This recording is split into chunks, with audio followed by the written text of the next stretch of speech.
எல்லோரும் நம்பி நம்பி நம்பி எல்லாரும் பின்னாடியும் ஓடி ஓடி இவர்கள் காப்பாற்றுவார்கள், இவர்கள் செய்வார்கள், இவர் செய்வார்கள். அது அந்த ஈழ மக்கள் அழிக்கப்பட்ட அந்த விடயம் மட்டும் இல்லை, ஒட்டுமொத்த தமிழக இனத்துக்கும் சேர்ந்து இவரா அவரான்னு ஓடி ஓடி ஓடி ஓஞ்சி இந்த கொடியவர்களை நான் சுட்டு கொண்டிருப்ப ஒரு மாபெரும் கம்யூனிஸ்ட் தலைவராக பாண்டியன் தான். பாண்டியன் தெற்க தமிழகத்துல சொல்றாங்க, குறிப்பா தென் மாநிலங்கள் இருந்துட்டு ஒரு பெரிய எழுச்சி வந்து மத்திய அரசுக்கு ஒரு நெருக்கடி கொடுத்து எங்களை போரை நிறுத்தி விடுமோ, எங்கள் போரை நிறுத்த அழுத்தம் கொடுக்குமோன்னு ஒரு பயந்துகிட்டு இருந்தோம், அச்சம் இருந்தது. அப்படி எதுவும் நடக்கவில்லை நல்ல வேலையாக இந்த வேலையை செஞ்சவர் தான் கருணாநிதி. 1,00,000 பேர் வந்து விமான நிலையத்தையும் ரயில் நிலையத்தையும் மத்திய அரசு நிர்வாகத்தையும் முடக்கிற ஒரு முற்றுகை போராட்டத்தை அன்னைக்கு திறந்திருந்தாங்கனாக்கா அக்டோபர் டிசம்பர்லேயே ஒரு முடிவுக்கு வந்திருக்கும். நெருக்கடி தாங்க முடியல, ஒரு பெரிய கொந்தளிப்பு, மீண்டும் ஒரு இந்திய எதிர்ப்பு போரில் எப்படி இளைஞர்கள் திரண்டார்களோ அப்படி ஒரு எழுச்சி அன்னைக்கு வந்திருக்கும். அது யாருமே முன்னெடுக்கல. கம்யூனிஸ்ட் கட்சி பாண்டியன் அதுக்கான ஒரு முயற்சி அந்த நிகழ்ச்சியோட நிறுத்தினார். அதுக்கு மேலே அவர் என்ன பண்ண முடியும்? ஏன் இதை மதிமுக யாரும் பங்கெடுக்காம போயிட்டாங்க? இன்னும் மற்ற கட்சியிலேருந்து ஏன் பங்கெடுக்காம போயிட்டாங்க? நிறைய அன்னைக்கு அமைப்புகள் இருந்தீங்க ஏன் பங்கெடுக்காம போயிட்டாங்க? இப்படி பல கேள்விகள் இருக்குது. கோவை ராமகிருஷ்ணன் தான் இருந்தது, குளத்தூர் மணித்தோழர் குரூப் இருந்தது, இன்னும் மற்றபடி விடுதலை ராஜேந்திரன் டீம் இருந்தது, அப்புறம் திராவிடர் கழகம் இருந்தது. இவங்களாம் அந்த இயக்கத்துக்காக நாங்களாம் இதெல்லாம் செய்தோன்னு சொல்லிக்கிட்டவங்க. அதாவது மிக பெரும் அளவில் அதை விவரிக்கும் போது நான் அப்படியே அதிர்ந்து போனேன். 2010 இந்திய அரசு உளவுத்துறையும் இலங்கையினுடைய உளவுத்துறையும் ஏற்கனவே கருணாநிதியோடு திட்டமிட்டு கொண்டது. ஒப்பந்தம் பேசி முடிச்சது. இங்க எழுச்சி வராமல் தடுக்க வேண்டும் சொன்னது நான் இல்லை. இதுல கலந்துகிட்ட அத்தனை பட்டியல் படிச்சேன்ல, அத்தனை பேருமே சொன்ன பேட்டியில சொன்ன கருத்து இது. பட்டி தொட்டியில வந்துட்டு கட்டுக்கடங்காத ஒரு இளைஞர் கூட்டம் என்னுடைய இத்தனை ஆண்டுகால வரலாற்றுல இந்த சென்னை மாநகரத்துல இப்படி ஒரு கூட்டத்தை ஒரு இளைஞனுடைய மரணத்துக்கு இல்லை, எந்த அரசியல் தலைவனுடைய மரணத்துக்கு நான் பார்க்கறேன். அவ்வளோ பெரிய கூட்டம், நெருப்பு அது கூட்டம் இல்லை, நெருப்பு தகிச்சு ஆறு மாதிரி ஓடிட்டு இருக்குது. தனக்கு உயிர் அச்சுறுத்தல், அந்த புத்தகத்தில் அதெல்லாம் எழுதியிருப்பாங்க. உயிர் அச்சுறுத்தல ஒரு நாள் அவர் கடந்த அந்த விதம், அதை தாண்டி எப்படி ஜெயின் கமிஷன்ல வந்து அதை ப்ரூவ் பண்றாரு. நீதிமன்றத்தில் எப்படி விசாரணை நடக்கும்போது சுப்பிரமணிய சாமி அந்த குற்றவாளி கூண்டில் நின்றுட்டு கை தண்ணிலாம் அப்படி வேர்த்து சொட்டி தண்ணி கொட்டுதுன்றதை கண் கூட பார்க்குறாங்க பிரியங்கா காந்தி. ஒரு கோபம் முகத்தில், நீயா அந்த துரோகி அப்படின்ற அளவுக்கு கார்னர் பண்ணவர் திருச்சி வேலுசாமி. எனக்கு பல விஷயங்கள் இதுக்குள்ள நடந்த துரோகம் தெரியும், கண்ணுக்கு தெரிஞ்சு நான் விட்டுட்டேன். அதை நேர்காணலையும் சொல்லியிருப்பாரு. இப்படி நடந்திருக்கிற எல்லாமே அழுதுட்டு இருக்கிற இந்த நேரத்துல போயிட்டு கருணாநிதி செம்மொழி மாநாடு நடத்தி கூத்தடிச்சுட்டு இருந்தாரு. ஆனா இந்த மனிதர் முடியவே முடியாது தன்னுடைய ஒரு மகனுடைய திருமணத்தை இப்படிதான் நடத்தணும்னு நடத்தினார். நீங்க அப்ப யாரை எப்படி பார்ப்பீங்க? அதை நான் உருக்கமா பதிவு பண்ணி.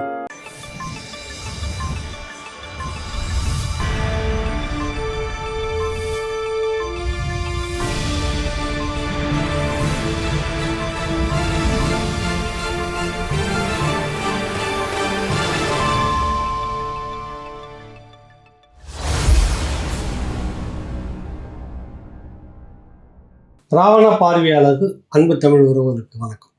இது வலி நிறைந்த மே மாதம். ஒரு இனம் அழிக்கப்பட்ட வரலாற்றை மீண்டும் மீண்டும் நம்ம பேச வேண்டும் அப்படின்றதுக்காக வேண்டி 2010ஆம் ஆண்டில் எடுக்கப்பட்ட ஒரு நேர்காணல் தொடர்ச்சியாக 1ஆம் தேதியிலிருந்து 18ஆம் தேதி வரைக்கும் அன்று நான் குமுதத்தில் இருந்தபோது முக்கிய ஆளுமைகள் சந்தித்து எடுத்தோம். அது சம்பந்தமான ஒரு நிறைய தொகுப்பு வந்து போட்டிருந்தோம் புத்தகம். அன்று பேசியவர்கள் இன்று என்ன நிலையில் மாறி இருக்கிறார்கள் அந்த தலைவர்கள் அப்படின்னு சொல்லிட்டு ஒரு பட்டியல். அதில் வந்துட்டு சீமான், வேலுசாமி, புலமை பித்தன், தமிழறிவுமணியன், கம்யூனிஸ்ட் கட்சியில் இருந்த தோழர் சி மகேந்திரன், மணிவண்ணன் தோழர் இறந்துட்டாரு, சுபவீர பாண்டியன் தோழர் இருக்கிறாரு, ஆர் சுந்தரராஜன் இயக்குனர், அப்போ மதிமுக இருந்ததால அது சார்பாக வந்து பேட்டி கொடுத்துருந்தாரு, தோழர் தியாகு தமிழ் தேசிய தளத்தில் இருக்கிறவர், விடுதலை ராஜேந்திரன், திருமாவளவன் தோழர், அதுக்கடுத்து வந்துட்டு பே மணியரசன், புகழேந்தி தங்கராச இயக்குனர் அவர், தாமரை கவிஞர் தாமரை, கொளத்தூர் மணி, புகழேந்தி ஓவியர்னு ஒருத்தர் நாட்டுக்கு அடிக்கடி போயிட்டு அங்கே தலைமைகள்லாம் சந்திச்சுட்டு வந்தவர். அடுத்தது ஜகத் கஸ்பர், ஃபாதர் ஜகத் கஸ்பர், இயக்குனர் ராம், கவிஞர் காசி ஆனந்தன். இதோட சேர்த்து வந்து மேதகு தலைவர் அவருடைய அண்ணன் வேலுப்பிள்ளை மனோகரன் அவர்களை டென்மார்க்கில் இருக்கிறப்ப அது அங்கேருந்து எடுத்த ஒரு நேர்காணல், அதுவும் சேர்ந்து பங்கு பெற்றிருந்தது. இது ஏன் சொல்ல வரேன்னா, இந்த தலைவர்கள் எல்லோரும் அன்று பேசியவர்கள் இன்று அந்த நிலைப்பாட்டில் இருக்கிறார்களா அப்படின்றது நம்ம பேசணும். துரோகம் வழிநெடுக்க ஒரு துரோகத்தை சந்தித்து விட்டது. களத்தில் எப்படி நடந்ததோ அது போல் இங்கே புலத்திலும் நடந்தது. குறிப்பாக தமிழ்நாட்டில் என்ன நடந்தது அப்படின்றத இந்த 18 நாட்களும் நம்ம விவாதிக்க போகிறோம், பேச போகிறோம். அது குறித்து இந்த ஈழப் போராட்ட களத்தில் 10 ஆண்டுகளுக்கு முன்பாக, 15 ஆண்டுகளுக்கு முன்பாக, குறிப்பாக அந்த காலகட்டத்தில் மாணவராக இருந்து போராடிய, இப்பொழுது மருத்துவராக ஊடகவியலாளராக திரைப்பட இயக்குனராக இருக்கக்கூடிய தம்பி மருத்துவர் சிலம்பரசன், தமிழ் சிலம்பரசனோடு நான் விவாதிக்கிறேன். இந்த விஷயமா பேச போகிறோம். வணக்கம் தம்பி. வணக்கம் வணக்கம் வணக்கம். நீங்கள் தான் நெறியாளர், நீங்கள் தான் கேட்க போகிறீங்க. இருந்தாலும் நெறியாளர் ஒரு விடயத்தை சொல்லணும்ல. சரி, எப்படி நெறியாளர் ஆணைங்கிற ஒரு கதை இருக்கு, அந்த கதையை சொல்லணும். அது போராட்ட கதை தான். 2009 இன்னம் அழிக்கப்பட்டிருந்தது. அப்போ நான் டெல்லியில் இயற்கை மருத்துவ மாணவனாக இருந்துட்டு 1 வருடம் கடந்துருச்சு. 2010 எல்லாம் அமைதியாக இருந்தது. அமைதியாக இருந்த காலத்தில் தான் குமுதம் இணையதள தொலைக்காட்சி மூலம் நீங்கள் எடுத்த முள்ளிவாய்க்கால் முடிவல்ல, இனி என்ன செய்யலாம் அப்படிங்கிற நிகழ்வை நாங்கள் இணையதளம் மூலம் பார்க்கக்கூடிய வாய்ப்பு கிடைத்தது. அதுதான் நம்மளை ஒரு நெறியாளராக, முன்னாடி இசைப்பிரியாக்காவை ரொம்ப பிடிக்கும்.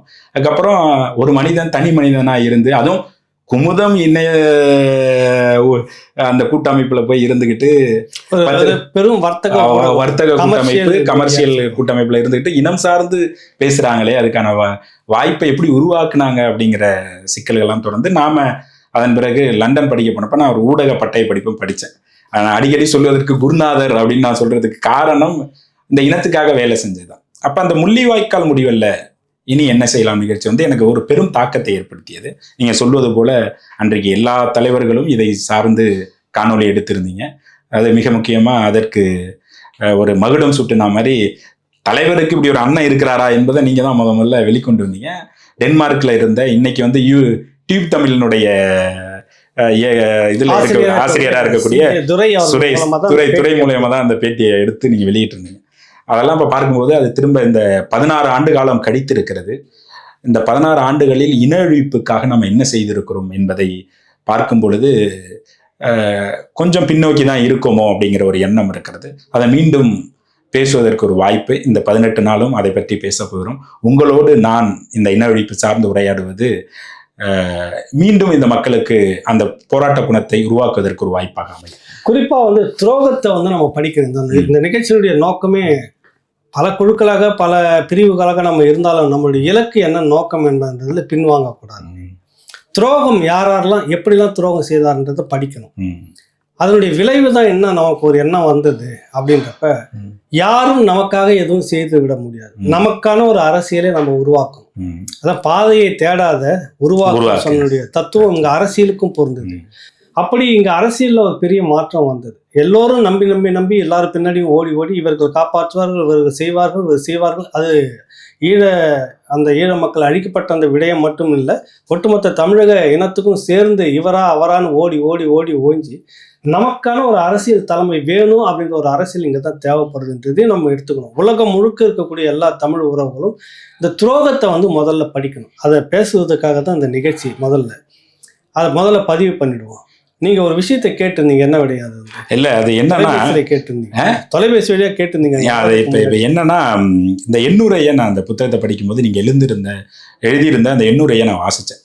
இப்ப எங்களுக்கெல்லாம் என்னன்னா, வரலாற்றுல பொது உடைமை தத்துவம், அந்த கம்யூனிஸ்ட் கட்சிகள் இன விடுதலை, எந்த இன விடுதலையும் ஆதரிப்பதில்லை அப்படிங்கிற ஒரு கோட்பாட்டு தத்துவத்தை தான் நாங்கள் வாசிச்சிருக்கோம். ஆனால் நீங்கள் மிக முக்கியமாக ஒரு 3 விதமான இந்த இனப்படுகொலையை பாதுகாப்பதற்கு, தடுப்பதற்கு, பாதுகாப்பதற்கு, இந்த இன விடுதலையை இன்னும் முன்னோக்கி செல்வதற்கு 3 விடயங்கள் அந்த காலகட்டத்தில் இருந்தது, வாய்ப்புகள் இருந்தது. அதான் அந்த வாய்ப்புகள் இருந்ததுன்னு நீங்க பதிவு பண்ணியிருக்கிறீங்க.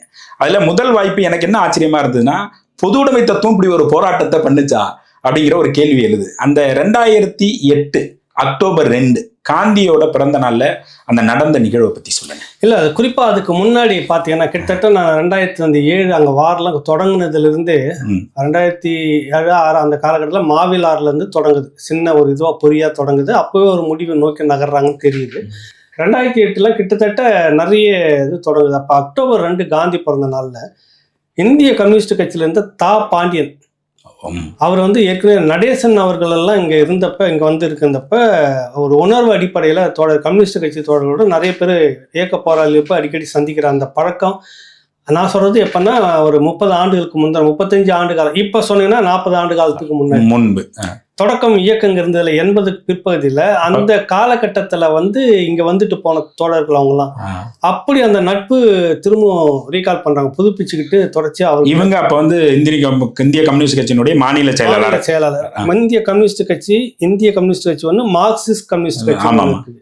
இந்திய கம்யூனிஸ்ட் கட்சியில இந்த மாதிரி கிட்டத்தட்ட தமிழ் உணர்வோட சி மகேந்திரன் தோழர், இன்னும் தா பாண்டியன் எல்லாம் தேசிய கட்சியில இது விவாதிக்கிறாங்க. இது வந்து ஒரு பிரச்சனையை எடுத்துக்கிட்டு பேசணும், இப்படி மௌனமா இருக்கக்கூடாது, ஒரு இன விடுதலை என்பது எல்லாருக்குமான உரிமையானது, அது வந்து இப்படிலாம் இருக்கக்கூடாதுன்னு பெரிய விவாதத்தை கொண்டு வந்து அதுக்கு பிற்பாடு அந்த மக்கள் அவர்களாக ஒரு முடிவு எடுக்கணும், அதில் நமக்கு உடன்பாடு இருக்குது, அந்த மண்ணில் வாழக்கூடிய மக்கள் இருக்கிற முடிவுக்கு நம்ம அப்படியே ஒரு முடிவுக்கு வராங்க, ஒரு சார்பாக வந்துடுறாங்க கிட்டத்தட்ட. அப்போ தான் அங்கே தலைவர்கள் வந்து கேட்டுக்கிறாங்க, நடேசன் தோழர்லாம் பேசுகிறாங்க, இங்கே இருக்கிறவங்களாம் பேசி இன்னும் மற்றவங்களாம் எல்லாமே ஒரு ஆர்கனைஸ் ஆகி தான் அந்த மாநாடு நடக்குது. அது சென்னை சேப்பாக்கத்துக்கு எதிராக. அது நான் எல்லாத்துமே கூட நான் பயணப்பட்டுக்கிட்டே இருக்கிறேன் அந்த காலகட்டத்தில், ஊடகவியல்.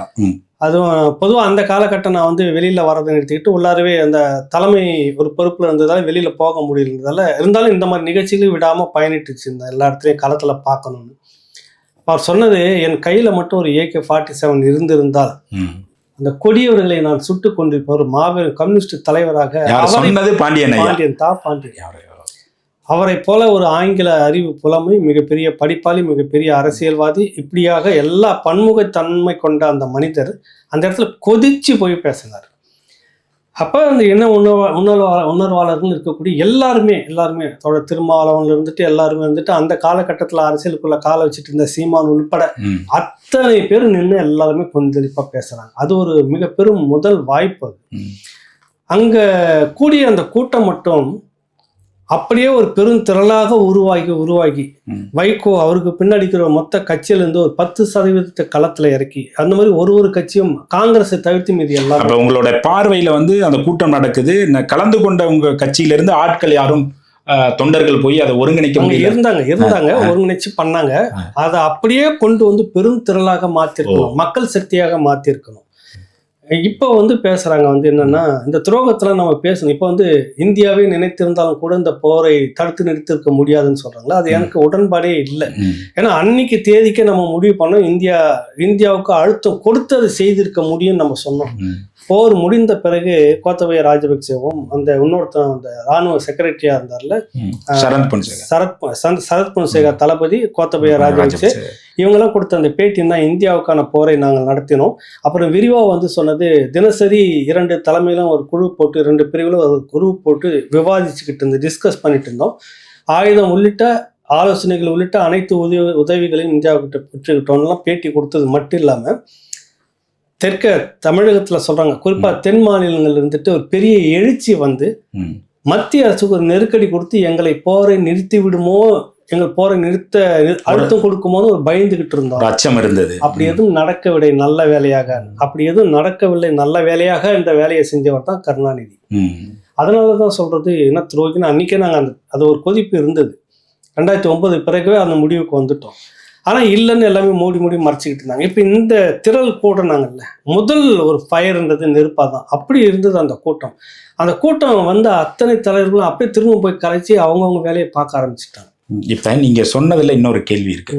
அது என்ன சொல்றீங்கன்னா, இது இந்தியாவே நினைத்திருந்தாலும் இந்த போரை நிறுத்திருக்க முடியாது அப்படின்னு நம்ம பிற்காலத்தில் சொன்னவர் விடுதலை சிறுத்தை கட்சியினுடைய தலைவர் தொல் திருமாவளவன், இன்னைக்கு பாராளுமன்ற உறுப்பினராக இருக்கிறார். அவர் 2009 ஒரு உண்ணாவிரத போராட்டத்தை முன்னெடுத்தார். இப்ப பிற்காலத்துல சொல்றாரு, இந்தியாவே நினைத்திருந்தாலும் இந்த போரை நிறுத்திருக்க முடியாது. அதுக்கு எதுக்கு பிறகு உண்ணாவிரதம் எடுக்கிறார்? அதான் சொன்ன 3 வாய்ப்புல அது ஒரு அதை பத்தி தான் 2வது வாய்ப்பு நான் உங்கள்ட்ட கேள்வியா எழுது. முதல் வாய்ப்பு வந்து இதை வந்து அந்த திரளா அன்னைக்கு கூடுறாங்க, எல்லா கட்சி அமைப்பு இயக்கங்களும் நெருப்பா தகைச்சு நின்னாங்க. அது அப்படியே இவர்கள் அந்த நெருப்பு அணையாம அப்படியே வீதிக்கு கொண்டு வந்து நிறுத்திருக்கணும், மக்களை திரட்டி. அது யாருமே செய்யல. மக்கள் திரட்சியா வந்திருந்தா தடுத்திருக்க முடியும். நீங்க வந்து மதிமுக சார்பா ஒரு 10,000 பேர் கொண்டு வந்து நிறுத்தியிருந்தீங்கன்னா, ஒரு நெடுமாறன் சார்பாக ஒரு 2,000 பேர் நிறுத்தியிருந்தாக்கா, மற்ற அமைப்புகள் எல்லாமே கட்சி எல்லாமே இப்படி நிறுத்தியிருந்தா, கம்யூனிஸ்ட் கட்சி சார்பாக வீதிக்கு வந்திருந்தா 1,00,000 பேர் திரண்டு இருப்பாங்க. 1,00,000 பேர் வந்து விமான நிலையத்தையும் ரயில் நிலையத்தையும் மத்திய அரசு நிர்வாகத்தையும் முடக்கிற ஒரு முற்றுகை போராட்டத்தை அன்னைக்கு திறந்திருந்தாங்கனாக்கா, அக்டோபர் டிசம்பர்லேயே ஒரு முடிவுக்கு வந்திருக்கும். நெருக்கடி தாங்க முடியல, ஒரு பெரிய கொந்தளிப்பு, மீண்டும் ஒரு இந்திய எதிர்ப்பு போரில் எப்படி இளைஞர்கள் திரண்டார்களோ அப்படி ஒரு எழுச்சி அன்னைக்கு வந்திருக்கும். அது யாருமே முன்னெடுக்கல. கம்யூனிஸ்ட் கட்சி தா பாண்டியன் அதுக்கான ஒரு முயற்சி அந்த நிகழ்ச்சியோடு நிறுத்தினார். அதுக்கு மேலே அவர் என்ன பண்ண முடியும்? இதுலேயே ஊறி இருக்கிறவங்க இதுக்காகவே நாங்கள் தியாகம் பண்ணவங்கன்றதை அதை முன்னெடுக்காமல் விட்டுட்டு அவர்களாக அதுக்கு பிறகு நிறைய போராட்டம் நடந்தது. அவர்களாக வருவாங்க, ஒரு 10-15 பேர் நின்று முழக்கம் விட்டு, ஒரு 500 பேர் நின்று முழக்கம் விட்டு போயிடுவாங்களே ஒழிய ஒரு திரளை மக்கள் திரள ஒரு அழுத்தம் கொடுக்க முடியாது கொண்டு வரல. ஒன்று. ரெண்டாவது வாய்ப்பு வந்து என்னன்னா, தை திருநாள் அப்ப பொங்கலை ஒட்டி சென்னைக்கு வெளியில இடம் தராரு கருணாநிதி. சென்னைக்குள்ள கொடுக்க கூடாது. உண்ணாவிரதம் தொடங்குறாரு. போர் நிறுத்தம் வேண்டும், தமிழ்நாடு அரசு அழுத்தம் கொடுக்க வேண்டும், இந்திய அரசு இலங்கைக்கு அழுத்தம் கொடுக்கும். இதுதான் அதனுடைய நோக்கம். ஒரே ஆள போராட்டத்தை அந்த போராட்டத்துல ஏன் மற்ற இந்த உணர்வாளர்னு சொல்லக்கூடிய இத்தனை பேர் இருந்தாங்கல்ல அன்னைக்கு, ஒருத்தர் கூட போய் அந்த போராட்டத்துல உட்காந்து இந்த போராட்டத்தை வலுவாக வாக்கல. விடுதலை சிறுத்தைகள் மட்டுமே தான் இருந்தது. நிறைய 2வது நாள் 3வது நாள் கிட்ட வந்து பாத்தீங்கன்னா வன்முறை அங்கங்க பேருந்து உடைப்பு மகிழ்ந்து நடந்தது. அந்த இயக்கத்தை சேர்ந்த ஒரு 200-300 பேர் தான் கைது செய்யப்பட்டார்கள். அதுல ஒரு 15க்கு மேல என்னவோ குண்டர் சட்டம் போட்டார் கருணாநிதி.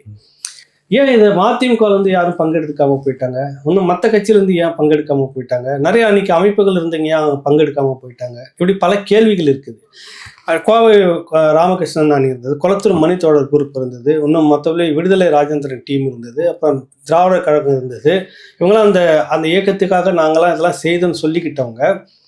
பாட்டாளி மக்கள் கட்சியும் இருந்தது. அவர் தான் வந்து உண்ணாவிரதம் முடித்து வச்சாங்க. கருணாநிதி சொல்லி வச்சாருன்றதுக்காக இது நடக்கலைன்னா திரும்ப கருணாநிதியை நாங்கள் நம்ம சேர்ந்து கேள்வி கேட்போம் அப்படின்னு சொல்லிட்டே வந்து ராமதாஸ் அனுப்புறாரு மருத்துவர் கலைஞர் கருணாநிதி. அப்ப வந்து சுமூகமா இருக்கிறாங்க, எல்லாம் வச்சு பார்த்துட்டு தம்பி போதும் உடம்ப கெடுத்துக்க வேணா நம்ம சேர்ந்து போறாங்க அப்படின்னு. அதுல இந்த உண்ணாவிரத போராட்டத்துல நடந்த ஒரு துரோகத்தை பத்தி பிறகு நம்ம தனியா பேசுவோம், நிறைய பேசுவோம். நிறைய கதை இருக்கு அதுக்குள்ளார. 3-4 நாட்களா அங்கதான் நாங்க இருந்துட்டு இருக்கோம் தொடர்ச்சியா. எப்படி முடிவுக்கு கொண்டு வராங்க, அப்போ என்னென்னலாம் பேசப்பட்டது, வெளிப்படையாக பேசப்பட்டது. ராமதாஸ் அவர்கள் வந்து சொல்றாரு, கருணாநிதி அனுப்பி இதை விட்டுடு, இதோட உடம்ப பாரு, கட்சியை பார்க்கணும், இயக்கத்தை பார்க்கணும், நம்ம திரும்ப வந்துட்டு அழுத்தம் கொடுப்போம், இது செய்யலைன்னா கருணாநிதி நம்ம கேட்போம் அப்படின்னு சொல்லிட்டு தான் முடிக்கிறாங்க. இதுல இன்னொரு செய்தி உங்களுக்கு சொல்லிடுறேன். கி வீரமணி ரொம்ப உணர்ச்சி வசப்பட்டா தம்பி, உன்னை உணர்ச்சி வசப்படுத்துவாங்க, நீங்க பற்றாதீங்கன்னு செய்தி சொன்ன காலம் உண்டு. இது வந்து பேசிக்கிட்டு இப்படி எல்லாம் பண்ணாங்க. அதான் நிறைய துரோகத்தை ஒட்டி பேசணும்னு சொன்ன காரணம். நான் இந்த விஷயத்துக்குள்ள மட்டும் முதல் நாள் சில பேசுவோம். இந்த 2வது வாய்ப்பை எல்லா அரசியல் கட்சியும் சேர்ந்தோம் அதே ரயில மறிச்சு, அதே பேருந்துகளை மறிச்சு, அதே விமான நிலையத்தை முற்றுகையிடுற மாதிரி பெரும் இதை வந்து தடுக்கிற அளவுக்கு 1 லட்சம் பேர் திரட்ட முடியாத தமிழ்நாடு என்ன இயக்கம் நீங்க வச்சு, என்ன கட்சி நீங்க வச்சிருந்தீங்க? ஒரு கட்சி மட்டும் போராடிட்டு இருக்குது, மற்றவங்க யாருமே இல்லை. போறாங்க, வாழ்த்துறாங்க, வந்துடுறாங்க, அதோட சரி. யாருக்கான அந்த போராட்டம்? அப்ப எல்லாமே இந்த இன உணர்வுன்ற அடிப்படையில் இருக்கக்கூடிய கட்சி பேசிக்கிட்டு இருந்தாலும் வழி அவன் உண்மையிலே உணர்வு உள்ள தலைவனாக இருக்கவில்லைன்னு பின்னாடியில் தெரியுது எனக்கு. இதை நான் வருத்தப்பட்டே சொல்றேன். தியாகம் பண்ணோம், நாங்க எல்லாத்தையும் கொடுத்தோம், சிறைப்பட்டோம், எல்லாம் சொல்றாங்கல்ல. அந்த ஒரு வாய்ப்பு கிடைக்கிறப்ப எப்படி பயன்படுத்தி இருக்கணும்? திருமாவளவனே நினைச்சாலும் உண்ணாவிரதத்தை நிறுத்த முடியாது, தொடரும். எல்லாம் நாங்களும் உட்காடுறோம், எல்லா தமிழ்நாடு முழுக்க பிளாக் பண்ணுங்க, பார்த்துக்கலாம். சாலை எந்த இடத்துலையும் போகக்கூடாது. ஒரே ஒரு கட்சி திமுக ஆளுங்கட்சி, காங்கிரஸ் இதுக்குள்ள வராது, மீதி எல்லாம் கிட்டத்தட்ட ஒன்னா இருக்குது. யார் தடுத்திருக்க முடியும்? ஏன் செய்யாம விட்டாங்க? அன்னைக்கு விடுதலை சிறுத்தைகள் திமுக கூட்டணியில இருந்து உண்ணாவிரதம் இருக்குது தம்பி, போராட்டம்னு தொடங்கியாச்சு. இது அப்படியே எல்லாம் பெருசாக்கி பார்க்கலாம், ஆளுங்கட்சி தானே. இல்லைங்க, நீங்க கொடுத்தே ஆகணும், அழுத்தம் கொடுத்தே ஆகணும் அப்படின்னு ஒரு நெருக்கடி நீங்க கருணாநிதிக்கு கொடுத்திருந்தா கருணாநிதி டெல்லி கொடுத்துருப்பார்ல. என்ன காரணம்னு நினைக்கிறீங்க? இதுதான் அரசியல். இது முழுக்க இந்த நான் சொல்லல, பின்னாடி வந்துட்டு பேட்டி கொடுக்கும்போது தியாகத்தோட இதை விரிச்சு, அதாவது மிக பெரும் அளவில் அதை விவரிக்கும் போது நான் அப்படியே அதிர்ந்து போனேன். 2010 இந்திய அரசு உளவுத்துறையும் இலங்கையினுடைய உளவுத்துறையும் ஏற்கனவே கருணாநிதியோடு திட்டமிட்டு கொண்டது. ஒப்பந்தம் பேசி முடிச்சது. இங்க எழுச்சி வராமல் தடுக்க வேண்டும் சொன்னது நான் இல்லை. இதுல கலந்துகிட்ட அத்தனை பட்டியல் படிச்சேன்ல, அத்தனை பேருமே சொன்ன பேட்டியில சொன்ன கருத்து இது. அன்னைக்கு ஒரு ரகசிய ஒப்பந்தத்துல இருந்தது. 1,76,000 கோடி 2G ஸ்கேன் நடந்து ஊழலை செய்ய விட்டுட்டு குடிமையை கையில பிடிச்சிக்கிச்சு. இந்த ஊழல் மேல வராம இருக்கணும், காப்பாத்தி விடணும்னா நீ இதெல்லாம் சைலண்டா விட்டுட்டு போகணும். இங்க ஒரு அழுத்தம் கொடுப்போம்னுவாரு, போராட்டம் பண்ணணும்னுவாரு, விடக்கூடாதுன்னு கருணாநிதி பேட்டி கொடுப்பாரு. பிரணாப் முகர்ஜி இங்க வருவாரு, கருணாநிதி வீட்டுக்கு போவாரு, வெளியில வந்து பேட்டி கொடுத்து அப்படி எதுவும் அவர் கோரிக்கை வைக்கவில்லை. அது 2 நாட்டுகளுக்கான பிரச்சனைட்டு ஃபிளைட் ஏறி போயிட்டே இருப்பாரு. நிறைய துரோகம் இதெல்லாம் பேசணும். நீங்க சொல்லிட்டீங்களே, அந்த துரோகம் பேசுவோம். 3வது வாய்ப்பு என்னன்னா, பத்திரிகையாளன், சக பத்திரிகையாளன் தம்பி முத்துக்குமார், திரைப்பட உதவி இயக்குனர் கூட ஒரு பத்திரிகையில் இருந்துட்டு இருக்கிறப்ப 2 முறை சந்திச்சு பேசியிருக்கிறாரு இந்த மாதிரி. அப்புறம் ஒரு கட்டத்தில் இது வரப்ப ஒரு கொந்தளிப்பா ஒரு நாள் வந்துட்டு ஏதாவது பண்ணணும்னா என்ன பண்ணணும் எல்லாம் பண்ணிட்டு இருக்காங்களே தமிழ் இல்லை. அப்போ சொன்ன அந்த மக்கள் திரளான ஒரு போராட்டங்க இல்லை, அந்த மாதிரி எழுச்சி வரணும். சரி, இவங்க மக்கள் களத்துக்கு வரல, மக்கள் களத்துக்கு கொண்டுட்டு வரல. அரசியல் தலைவர்களாக வருகிறார்கள். ஒரு 500 பேர் பார்த்த முகமே தான், அவங்க தான் தமிழின உணர்வாளர். பார்த்த முகமே தான் எல்லா இடத்துலையும் இருக்கும். அன்றைக்கு ஆண்ட 2 இந்திய அரசாங்கமும் தமிழ்நாட்டு அரசாங்கமும் இந்த இப்படி கூடாத அளவுக்கு அரசியல் தலைவர்கிட்ட ஏதாவது ஒப்பந்தம். அரசியல் சதி இது, புரியுதுல உங்களுக்கு? ஒரு பக்கம் கருணாநிதி எல்லாரையும் கைது செய்துக்கிட்டு அந்த பிட் நோட்டீஸ் கூட அடிக்க முடியல. தொடர்ந்து நம்ம பேசுவோம். அப்படிப்பட்ட ஒரு துரோகம் செய்த ஒரு கூட்டம் தான் அந்த கூட்டம். அதுக்காக தான் நம்ம சொல்ல வரோம்.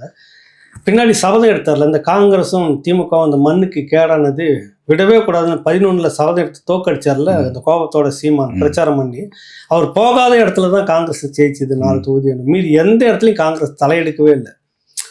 அந்த கோபம் இன்னைக்கும் இருக்குது இளைஞர்கள்கிட்ட. அப்புறம் இந்த இடத்துக்கு வரும், அந்த முத்துக்குமாருடைய மரணம் இருக்குதுல்ல, உலகத்திலேயே அதுக்கு அந்த அவன் செய்த அந்த தியாகத்துக்கு செஞ்ச ஒரு துரோகம் வேற எந்த இனமும் செஞ்சிருக்காது.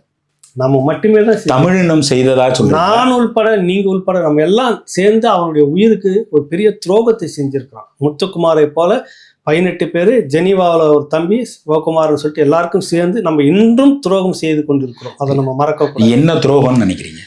அவன் என்ன அவன் ஏதோ சொல்லிட்டு இருந்தாங்க, மக்கள் திரளா யாரும் அரசியல் தலைவர்கள் செய்யலை அப்படின்னு ஒரு வார்த்தை எதிர்த்து. அன்னைக்கு அந்த தம்பி போகும்போல வருவார் பேசுவார் அப்படின்ற மாதிரி நம்ம இருந்துட்டோம். என்ன சொல்ல வரான்னு நமக்கு, மக்கள் போராடுறாங்க அப்படின்னு நம்ம நினைச்சிட்டு இருக்கிறோம். இந்த மக்கள் திரள் வரல அப்படின்றப்ப அவன் இறந்துட்டு பிற்பாடு அந்த கடிதத்தை படிக்கும்போது தான் அப்போ குமுதத்தில் உட்காந்துட்டு இருக்கிறேன். வெற்றிவேல்னு சொல்லிட்டு, வெற்றிவேல் சந்திரசேகர்னு அப்போ பத்திரிக்கையாளராக இருந்த இளம் பத்திரிக்கையாளர் தம்பி இப்போ ஒரு சீரியல் தொடர் பண்ணிட்டு இருக்கிறாரு. அவர் தான் அந்த களத்தில் முதல்ல போயிட்டு அந்த அந்த அந்த நகல் போலீஸ் மறைக்குது. அப்போ அந்த தம்பி கணினியில் வச்சிருப்பாரு, 2-3 இடத்துல வச்சிருப்பாருலாம் தெரியாது. அது மட்டும்தான் அங்கே வீசினது. அது உடனே உளவுத்துறை எடுத்து வச்சுக்கிச்சு. அதை எப்படியோ வாங்கி உடனே அங்கேயே நகல் எடுத்து மொதல் எல்லா பத்திரிக்கைக்கும் அனுப்பணும், போய் சேரணும்னு தலைமைக்கு வருது. நாங்கள் உடனே அந்த இடத்துக்கு போகிறப்ப அன்னைக்கு பேசப்பட்ட தலைவருக்கு யாருக்கும் ஒரு நம்பிக்கை இருந்தது, யாருக்குமே நம்ப மாட்டேங்க, திருமாவளவன். அந்த தம்பி முத்துக்குமார் இறந்த உடனே ஒரு பெரிய கழிசடை புத்தி இந்த சமூகத்து அவ எந்த சாதி முதல்ல தேடினாங்க. இணையத்தில் உட்காந்துட்டு அரசியல் உட்காந்து அரசியல்வாதிகள் ஆனா அந்த தம்பி உடனே திருமாவளவன்ட்டு சொல்லுங்க தான் அந்த உயிர் போற நேரத்துலயும் அதான் சொல்லி பதிவு பண்ணியிருக்கேன் எரியறப்ப. அப்ப என்னன்னா அந்த நேரத்துல நம்பி இருந்தார் திருமாவளவன் தான் அன்னைக்கு. ஆனா சீமான் அன்னைக்கு வளரல. அப்பதான் ஒரு இயக்கமாக இருக்கிறாரு. அன்னைக்கு இருந்த அரசியல் கட்சியில அந்த உண்ணாவிரத போராட்டம் எல்லாம் இருந்ததுனால நம்பிக்கை இருந்தது முத்துக்குமார் அண்ணன். அப்ப உள்ள எல்லாம் போய் போறோம். அந்த ஒரு பார்த்தா பட்டி தொட்டிலாம் கட்டுக்கடங்காத ஒரு இளைஞர் கூட்டம். என்னுடைய இத்தனை ஆண்டுகால வரலாற்றுல இந்த சென்னை மாநகரத்துல இப்படி ஒரு கூட்டத்தை ஒரு இளைஞனுடைய மரணத்துக்கு இல்லை, எந்த அரசியல் தலைவனுடைய மரணத்துக்கு நான் பார்க்கறேன். அவ்வளவு பெரிய கூட்டம், நெருப்பு அந்த கூட்டம் இல்லை, நெருப்பு தகிச்சு ஆறு மாதிரி ஓடிட்டு இருக்குது. போலீஸ் அங்கங்க ஒதுங்கி தடியெல்லாம் கொஞ்சம் ஓரம் வச்சுட்டு தூரம் போயிட்டாங்க. அந்த குளத்தூர் எங்கள் பகுதி தான். எழுதின அந்த மரண சாசனங்கிறது நீங்கள் மறக்க முடியாது. அது மிகப்பெரிய துரோகம் நம்ம செஞ்சுட்டு அதில் சொல்கிறான், என் உடலை வைத்து இது ஆயுதமாக பயன்படுத்தி போறேன்னு எடுத்துங்கன்னு. காவல்துறை அன்னைக்கு நைட்டாக கல்லூரி விடுதிகள் எல்லாம் இரவு நேரத்தில் பெண்கள் விடுதியை கூட காலி பண்ணிட்டு ஓடுன்னு ஒரு கருணாநிதி. இரவா விடுமுறை இல்ல அறிவிச்சுட்டு கிளம்புங்க இங்கிருந்து. ஏன்னா கல்லூரிகள்லாம் இருந்துச்சுன்னா பிரச்சனை பெருசாகும்ல இங்க. அப்படி ஒரு துரோகத்தை பண்ணவர் கருணாநிதி. அந்த கூட்டம் அதே மாதிரி மக்கள் கூட்டம் சேர ஒரு பெரிய பயம் வந்தது எல்லாருக்கும். அந்த போராட்டம் சொன்ன மாதிரி என்னுடைய உடலை ஆயுதமாக்கி இந்த போரை நிறுத்துன்னு சொன்ன மாதிரி செய்யவே இல்லை. அதுக்குள்ள உள்ளடி வேலை இருந்து அதுவும் பேசப்படணும். பின்னாடி வருது உள்ளடி வேலை செஞ்சு அதை உடனே இல்லை அது பாடி உடம்பு தாங்காது, இதுக்கு மேலே கெட்டு போயிடும், அந்த வாடை அடிக்க ஆரம்பிக்கும், இப்படிலாம் பல காரணங்கள் சொல்லி உடனே முடிச்சு பல அரசியல் தலைவர்கள் உள்ள நுழைஞ்சி ஏதோ ஒன்று பண்ணி உடனே தூக்க ஆரம்பிச்சு அந்த ஊர்வலம் கூட போன பாதை பிரதான சாலைக்கு போக விடாம மக்கள் நடமாட்டல்ல பழியாவே அது வழி நடத்திட்டு போனதுல மின்சாரத்தை அணைச்சது. இதுக்கு நம்ம சொல்ல முடியாது. இயக்குனர் ராம் பின்னாடி எழுதின ஒரு பெரிய கட்டுரையை எழுதியிருக்கிறார். தேடி படிக்கணும். இதெல்லாம் நம்ம பேசின இந்த இளம் தலைமுறைக்கு, வெளிநாடுகளில் இருக்கக்கூடியவருக்கு, இந்தியா முழுக்க இருக்கக்கூடிய தமிழ் சமூகத்தை சேர்ந்த மக்கள், பிற இனத்தை சேர்ந்த உணர்வாளர்களும் இதுல இருக்கிறாங்க. அவங்க எல்லாருமே இது தெரிஞ்சுக்கணும் இந்த வரலாற்றுல. சரிங்க குருநாதர, எனக்கு இந்த மூணுத்தையும், இந்த வாய்ப்புகள் மூணும் மக்கள் திரட்சி இல்லாம தான் தோற்று போனது. மூன்றாவதுக்கு மக்கள் திரட்சி வந்தது. ஏதாவது இங்க இருந்தது மட்டுமே கிட்டத்தட்ட லட்சக்கணக்கான இளைஞர்கள் வந்துட்டாங்க. இதை நீங்க என்ன பண்ணிருக்கணும்? அப்படியே உட்காந்து ஒரு பெரும் போராட்ட வடிவமாக மாற்றிருக்கணும். அது கெடுது இல்லை, அது வேற ஏதோ ஒன்று பண்ணி போட்டு மூடி வச்சுட்டு எடுக்க போகிறதில்ல, அவ்வளோதான். திமுக அரசை காப்பாற்றணும், அதுக்கு நெருக்கடி வந்துடக்கூடாது, அது ஏதோ ஆகிடக்கூடாது அந்த பதட்டத்தில். இல்லை, அந்த கேள்வியை தான் கேட்க வந்தால் நீங்கள் சரியாக சொல்லுங்க. அதுக்காக பதறி பதறி பதறி செய்த துரோகம் தான் அந்த துரோகம். அது வந்து 2 வாய்ப்போட 3வது வாய்ப்பு வந்துட்டு கையிலே வந்து நமக்கு கொடுத்துட்டான் முத்துக்குமார். தன் உயிரை வந்து வச்சுக்குங்க, கொடையாக இனத்தின் போராட்டத்தை முன்னெடுங்கன்னு சொன்னது. போரை நிறுத்தும் வரை என்னுடைய அடக்கம் இருக்கக்கூடாதுன்றது தான் அவருடைய சாராம்சம். அந்த வாய்ப்பு வந்துச்சு, இளைஞர்களும் குவிஞ்சிட்டாங்க. உட்காரு பார்த்தலாம், அந்த மாதிரி நெருப்பா அங்கே இருக்கிற இளைஞர் கூட்டம்லாம் சும்மா சொல்லக்கூடாது, அவ்வளோ கொதிச்சு போயிருந்தாங்க. பார்த்தலான்னு ஒரு கட்டத்தில் தலைவர்கள்லாம் அடிக்க போயிட்டாங்க. என்ன தலைவர், இதுக்கு மேலே கிடையவே கிடையாதுன்ற மாதிரி அதுலேயும் உள்ள நுழைஞ்சி சமாதானம் பண்ணுற மாதிரி பண்ணி நுழைஞ்சி நிறைய துரோக வேலைகள்லாம் பின்னாடி இருந்து ராம் எழுதும்போது அது இன்னொரு கட்சி அமைப்பு பேரை விடுதலை சிறுத்தைகள் பேரை சொல்லி ஒரு குற்றச்சாட்டு சொன்னார். பிறகு அவங்க தரப்பில் சொன்னதெல்லாம் நடந்தது. எனக்கு அந்த வாய்ப்பு இருக்கிற 3வது முத்துக்குமார் கொடுத்த வாய்ப்பு தான் ஒரு உன்னதமான வாய்ப்பு. அதை தவற விட்டுட்டு எந்த நோக்கத்துக்காக அந்த இளைஞன் தன் உயிரை கொடையாக கொடுத்தாரோ அந்த நோக்கத்தை வந்து நம்ம கைவிட்டுட்டோம். கைவிட்டதுக்கு காரணம் நம்ம இல்லை, இளைஞர்கள்லாம் சரியாக இருந்தாங்க, அங்கே இருக்கக்கூடிய மற்றவர்களும் சரியாக இருந்த நமக்கான தலைமைகள் வந்து யாருக்காகவும் இது விலை போச்சு, விட்டு கொடுத்துட்டாங்க.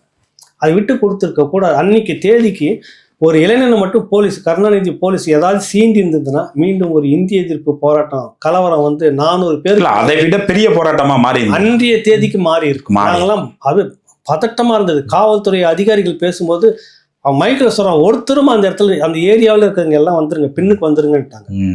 இந்த வழக்கமாக வத்தி வச்சுட்டு வரிசையாக நின்றுட்டு இந்த மாதிரி அங்கே கிடையவே கிடையாது. உங்களுக்கு அந்த 2 நாள் வரைக்கும் எல்லாம் பின்னுக்கு வந்துருங்கன்ட்டாரு. நான் நிறைய அதிகாரிகள் கூட அப்போ பேசிட்டு சென்சிட்டிவா இருக்கு இளைவன், எதனா ஆச்சுன்னா ஃபயர் ஆச்சு. நீங்க வேற அந்த முறை கிரைம்ல வேற உங்களுக்கு தொடர்பு உண்டு. ஆமா, அப்ப நான் குமுதத்துல அந்த முக்கிய பொறுப்புல அரசியல் பிரிவு பொறுப்புல தலைமை பொறுப்புல அப்ப வந்து அந்த விஷயம் பேசும்போதெல்லாம் வந்து என்னன்னா, காவல்துறை ஏதாவது ஒண்ணு செய்துச்சுன்னா ரொம்ப சாணக்கியத்தனமா பண்ணார் கருணாநிதி துரோகம். கொஞ்சம் மோதல் வந்திருந்தா கூட அன்னைக்கு நிலைமையே வேறையா. கலவரம் தான் அதோட தமிழ்நாடு முழுக்க இன விடுதலைக்கான போராட்டம் பெருசா எடுத்து வெடிச்சிருக்கோம். நீயா நானா பார்த்தலாம், கருணாநிதி உயிரா இல்ல எங்க உயிரா தான் அன்னைக்கு இருந்திருக்கு கேள்வி. சோனியா காந்தியினுடைய உயிரா இல்லை நம்ம உயிரா அப்படின்னு தான் கேள்வி. பார்த்தலாம் 2-1 தான் இளைஞர்கள் இருந்தாங்க. அதை சாதுரியமா அப்படியே ஒரு மாதிரி நீர்த்து போற மாதிரி 2வது நாள்லேயே அழுத்தி இந்த கல்லூரி மாணவர்கள்லாம் இரவோட வெளியேற்றி அப்புறம் இதுல நிறைய பேரை வழக்கு போட்டு கைது பண்ணி இப்படி ஒரு மாதிரி இப்படி உள்ளுக்குள்ளார ஆளை வச்சு, புரியுதில்ல, அன்னைக்கு உள்ளுக்குள்ளாரே ஆள் இருந்து கருணாநிதிக்காக வேலை செஞ்சது ஒரு கூட்டம். அது என்னன்னா, பிரச்சனை எதுவும் உள்ளடி வேலைகளும் நடந்திருக்காது, பிரச்சனை எதுவும் பெருசா பண்ணிடாதீங்க, பாடி கொண்டு போய் நல்ல மாதிரியே அடக்கம் பண்ணணும், முத்துக்குமார் விஷயம் நம்ம பின்னாடி பெருசா பண்ணிக்கலாம், இது இந்த மாதிரி இப்ப வாடகை அடிச்சுன்னு எடுத்துன்னு போக முடியாது ஊர்வலம், இப்படி ஏதோ காரணங்கள்லாம் சொல்லிட்டு அங்க இருக்கக்கூடிய எல்லாரையுமே மட்டுப்படுத்தி கையில் அவங்க டேக் ஓவர் பண்ண ஆரம்பிச்சுட்டாங்க. அங்கேயே ஒரு போராட்டம் வந்து இளைஞர்கள் டேக் ஓவர் பண்ணி அவங்க கையில் எடுத்தாங்க. நாங்க பாத்துற எல்லாம் ஒதுங்குங்கன்ற மாதிரி. அப்புறம் ஒரு அரசியல் கருணாநிதிக்கு கையால் வேலை பார்க்குற ஒரு கும்பல் உள்ள வந்து எல்லாரையும் அடிச்சு விரட்டி அவங்க ரவுண்ட் அப் பண்ணி அவங்க உட்காந்துக்கிட்டு அந்த துரோக வேலையெல்லாம் பண்ணி கொண்டு போய் அடக்கம் பண்ணதில்லை. இந்த 3 வாய்ப்பு நமக்கு கிடைச்சிது. ஏன் சொல்றேன்னாக்கா, இப்போ சொல்லுவாங்க சில முட்டாள்கள்லாம், நான் சொல்ல வரேன், இப்படி சொல்றதுக்கு வருத்தப்படக்கூடாது.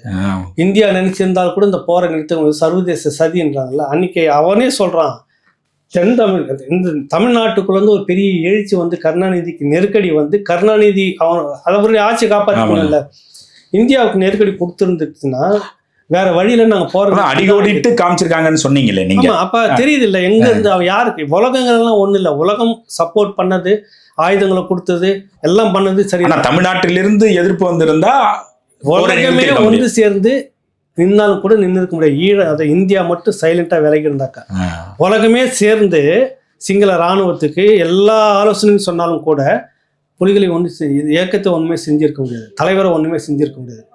இந்தியா செய்த துரோகம் தான் மிக பெரும் துரோகம். அதில் அரசியல் பையப்படுத்தி திருச்சி வேலுசாமி ஒரு இடம் குறிப்பிட்டார். உலகமே சேர்ந்து எடுத்து ஈழம் வேணான்னு சொன்னா கூட இந்தியா மட்டுமே ஆமா வேணும்னு நினைச்சாக்கா அதான் நடக்கும். இந்தியா வேண்டாம்னு சொல்லிட்டு உலகெல்லாம் சேர்ந்து நாங்க அமைக்க போறோம்னு நடக்கவே நடக்கல. நாளைக்கு பேசலாம், ஒரு முன்னோட்டமா சொல்றீங்க, ஒரு வார்த்தை மட்டும். இப்படி இருந்த அந்த அரசியல் களம் அன்னைக்கு இருந்தது. இந்த இந்த துரோகத்தை வந்து நம்ம பேசணும், திரும்பி பேசி அடுத்த தலைமுறைக்கு கொண்டு 16 ஆண்டுகள் கடந்து சரியாக 16 ஆண்டுகளை கடக்க இருக்கும். ஆனா ஒரு மிகப்பெரிய ஒரு அடையாள போராட்டங்களும் அது மட்டும்தான் இருக்க ஒழிஞ்சு இந்த துரோகத்தையும் இந்த வழியையும் உள்வாங்கினா மட்டும்தானே இந்த இன விடுதலை போராட்டம் இன்னும் முன்னோக்கி நகரும். அதாவது இன்னும் நம்ம இன்னொருத்தரை நம்பிட்டு இருக்க கூடாதுன்னு சொல்லுவோம். நமக்கான அரசியலை நாமளே எடுக்கணும், நமக்கான வழியை நாம தேடணும், நமக்கான களத்தை நாம உருவாக்கணும். நமக்காக இன்னொருத்த மேடை போட்டு நம்மளை ஏத்துவான்றதை நினைக்கவே கூடாது எப்பவுமே. இதுதான் நம்ம கட்சி. இது ஒரு பக்கம், இது ஒரு பக்கம். நீங்க வந்து ஒரு நெகிழ்ச்சியான 3 வாய்ப்புகள் இருந்தது போரை நிறுத்துவதற்கு. அது துரோகத்தின் அடிப்படையில இதெல்லாம் சீர்குலைக்கப்பட்டுச்சு அப்படின்னு சொல்லிடுறீங்க. இன்னொரு இடத்துல வந்து ஒரு முக்கியமான ஒரு திருமண நிகழ்வை ரொம்ப நெகிழ்ச்சியா பதிவு பண்ணியிருக்கிறீங்க. அது எனக்கு அது படிக்கும் பொழுது எனக்கு வந்து இது வந்து இதுக்கும் தொடர்பு இல்லாத மாதிரி இருக்கு. சம்பந்தம் இல்லாம எதுக்கு ஒரு திருமண நிகழ்வை, அது ஒரு முக்கியமான நபரினுடைய ஒரே மகனுடைய திருமணம். அவர் யார் என்று நான் பிற்காலத்துல படிச்சு தெரிஞ்சிருக்கேன். பெரிய செல்வந்தர், இந்த இன விடுதலை போராட்டத்துக்காக நிறைய தொகைகளை இழந்தவர். அது வெளியில யாருக்கும் தெரியாது. உங்க கூட பயணிச்சதெல்லாம் நான் பார்த்திருக்கேன், அவங்க பேசியிருக்கிறாங்க. அது என்ன, அப்படி என்ன அது ஒரு நெகிழ்ச்சியான திருமணம்? இல்லை, அது வந்து காங்கிரஸ் கட்சியில் இருக்கிறார் இப்போ செய்தி தொடர்பாளர் திருச்சி வேலுசாமி தான். அவர் வந்து மாற்று சமூகம், குறிப்பாக தெலுங்கு சமூகம் தெரிஞ்சே தான் அவர் என்கிட்ட பழகிறார், நான் அவர்கிட்ட பழகிருக்கிறேன். ஏன் அந்த மனிதரை நான் மதிக்கிறேன் அப்படின்னா கூட அதுக்கு காரணங்கள் வந்து நீங்களும் நானும் சொல்ல முடியாது.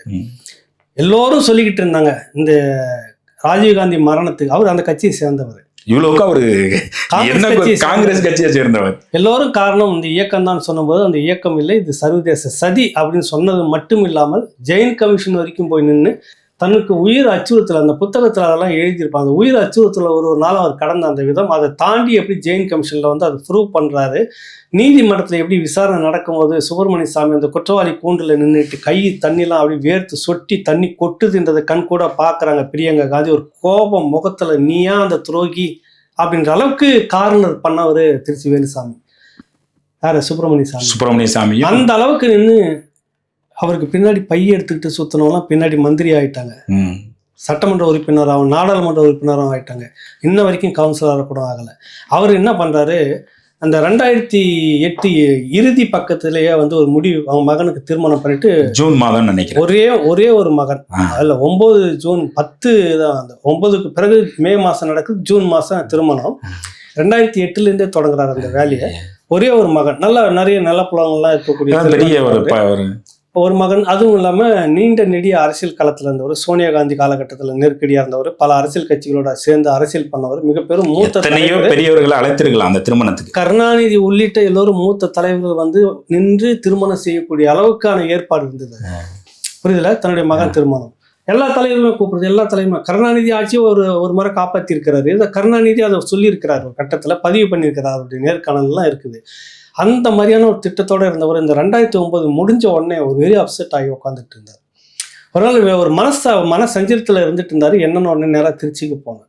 என்ன பிரச்சனை உட்காந்து பேசுங்கிறப்ப தான் சொன்னார், இந்த குடும்ப பிரச்சனை ஒன்று ஓடிட்டு இருக்குதுன்னு. திருமணம்னா இப்படி நடக்கவே கூடாது, பிரம்மாண்டமான மண்டபம், எல்லா விஐபியும் கூப்பிடு தட்டாப்போடலாம் நடத்தணுன்றது தான் வீட்டோட ஒரே மகன் வேற. இவர் தான் ஏற்கனவே திட்டமிட்டதும் இவர் தான். திடீர்னு எல்லாத்தையும் விட்டுடுங்கன்றாரு. வேணாம், எங்கேயாவது கோயிலில் போயிட்டு கல்யாணம் பண்ணுவோம், அதுக்குன்னா நான் வரேன், இல்லைன்னா வேணாம். என்ன ஆகும், அந்த குடும்பம் அவ்வளோ உறவினர்கள் குடும்பம், எல்லாருமே பெரிய பெரிய தலைவர்கள்லாம் அந்த குடும்பத்துக்குள்ளே இருக்காங்க. ஒரு மகன் மனசு என்ன பாடுபடும். எதிர்த்தரப்புற பொண்ணு கொடுக்குறவரும் ஒரு பெரிய விஐபி ஆளு, அவர் எப்படி இதுக்கு சம்மதிப்பார், என் கௌரவம் என்ன ஆகுதுன்னு அவர் எப்படி பார்ப்பாரு. இந்த பெரிய சிக்கலுக்குள்ளே போயிடுச்சு இந்த குடும்பம் மொத்தமே. ஒரு பெரிய இதில் கடைசி வரைக்கும் நின்னார். ஊருக்கெல்லாம் நான் பேசிக்கிட்டு இருந்தேன். ஏன்னா அந்த காலகட்டத்தில் இந்த துரோகத்தை பற்றி அவரும் பேசுகிறாரு. இதுக்கு சார்பாக தான் அவர் நின்றுட்டு இருக்கிறாரு, நமக்கு சார்பாக தான் நின்று பேசிட்டு இருக்கிறாரு. இன்று வரைக்கும் அந்த குரல் கொடுத்து கொண்டு தான், அன்னிலிருந்து இன்ன வரைக்கும் மாறாத குரல் அதுதான். ஆனால் அவர் வந்து பிற மொழியாளர்கள்ன்றாங்க, அது வேற விஷயம், இருக்கட்டும், பேசுவாங்க. அந்த மனிதருடைய நிகழ்ச்சி கடைசியாக என்னன்னா ஒரே முடிவில் இருக்கார். கோயிலில் திருமணம் பண்ணுறோம், அங்கே வெளியில் இருக்கிற ஒரு மண்டபத்தில் பேசி ஒரு 250 பேர் 300 பேருக்கு சாப்பாடு, அவ்வளோதான், அதிகமாக யாருக்கும் சொல்ல மாட்டோம் அப்படின்னு சொல்லிட்டு திருக்கழுக்குன்றம், மதுரை திருக்கழுக்குன்றம் கோயிலில். அப்போ இந்த விஷயத்தில் இந்த அவருடைய யூடியூப்ல அவருடைய நிகழ்ச்சிகள்லாம் தொடர்ச்சியாக மலேசியாவில் பார்த்துட்டு பாரு. நட்சத்திரம்னு சொல்லிட்டு பிரபலமான ஒரு வழக்கறிஞர், அட்டார்னி ஜெனரல் மலேசியா, அது பெரிய அளவில் பொறுப்பில் இருந்தவர். அவர் சரியாக நடக்க முடியல, அவருக்கு 2 ஆப்ரேஷன் ஏதோ பண்ணது, பைபாஸ் ஒன்று, வேற ஏதோ ஒரு ஆப்ரேஷன், கால் வேற சரியா இல்லை. அங்கேருந்து விமானத்தில் சென்னை வந்து, சென்னையிலேருந்து மதுரையில் போயிட்டு பசுமலையில் ஒரு பெரிய நட்சத்திர விடுதலை தங்கி, பேரே நட்சத்திரம் அவர் பேர். முன்ன பின்ன பார்த்துக்கிட்டதில்ல. திருச்சி வேலுசாமி இவரும் முன்ன பின்ன பேசிக்கிட்டதில்ல, பார்த்துக்கிட்டது இந்த இன விடுதலை சார்ந்த பேட்டிகள் அது சார்ந்துதான் பார்த்து இப்படிப்பட்ட மனிதனுடைய அந்த திருமணத்துக்கு நான் வந்தே திருவனும் வந்து கூட இருந்தாரு. கோயிலில் திருமணம் முடியுது, வந்தாரு, மண்டபத்தில் அப்படியே எல்லாம் உட்காந்து சாப்பிட்டோம், அப்படியே கலைஞ்சு போச்சு, அவ்வளோதான். பார்த்துருப்பேன் அந்த மாதிரி ஒரு திருமணத்தை. பின்னாட்களில் பல ஆண்டுகள் கழித்து தன்னுடைய தம்பி மகனுடைய திருமணத்தை மிகச்சிறப்பாக விஐபிகளோடு நடத்தினார். தன்னுடைய சொந்த மகன் என்னன்னா, நிறைய பேர் பேசிக்கிட்டு இருக்காங்க. இல்ல அதுக்கு என்ன காரணத்தை சொன்னாங்கன்னு கேட்கிறேன். இப்பதான் நடந்து முடிஞ்சது. கண் எதிர்க்க நம்மளாம் வேடிக்கை பார்க்க ஒரு எண்ணம் அழிஞ்சது. என்னால காப்பாற்ற முடியல.